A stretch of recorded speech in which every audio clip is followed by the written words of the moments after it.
ఈ పులివెందుల కాన్స్టిట్యున్సీ వేముల మండలం Vemula Kothapalli village last night around 10:30 to 11 మధ్య కాలంలో ఒక వై నరసింహులు ఆయన విఆర్ఏ విలేజ్ అసిస్టెంట్ ఆఫీసర్ అంటే మనకు పల్లె భాషలో అయితే తోటి అతను వాళ్ళ భార్య శుభలక్ష్మమ్మ ఇద్దరు వాళ్ళ హౌస్ ముందర వరండాలో పడుకున్నారు. ఆ వరండాలో పడుకున్న తర్వాత ఆయనకు ఒక 3 కొడుకులు కూతురు ఉంటారు. వాళ్ళు వేరే హౌస్ కొద్ది దూరంలో వాళ్ళు పడుకుంటారు. వీళ్ళ నుంచి వాళ్ళ అమ్మగారు కూడా ఒక 20 అడుగుల దూరంలో పడుకుంటుంది. బాగా నిద్రించినటువంటి సమయంలో ఈ రమేష్ ఇంటి వైపు నుంచి పాడుబడినటువంటి పెంకులు కొట్టమన్నమాట. అది అక్కడి నుంచి ఒక డైనమో బ్యాటరీ అమర్చి ఏదైతే వాళ్ళు పడుకున్నారో ఆ ప్లేస్ దగ్గర జిలిటన్ స్టిక్స్తో అమర్చబడినటువంటి డెటోనేటర్ను పేల్చడం జరిగింది.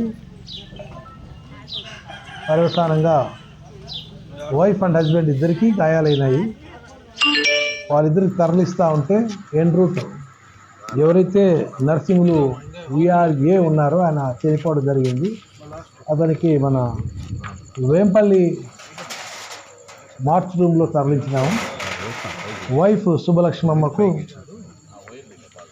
కొద్దిగా అవి కూడా లెగ్ ఫ్రాక్చర్ అయింది. బెటర్ ట్రీట్మెంట్ కోసం రిమ్స్ కడపకు తరలించాము నైట్.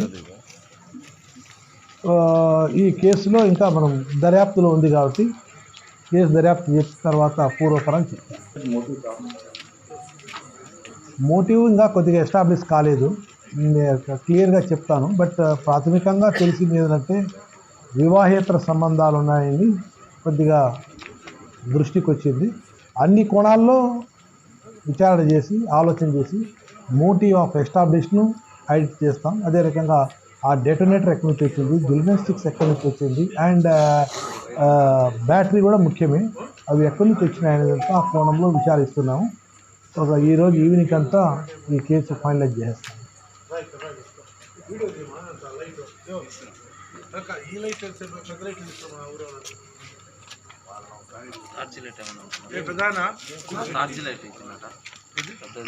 రమేష్ లోపల రమేష్ లోపల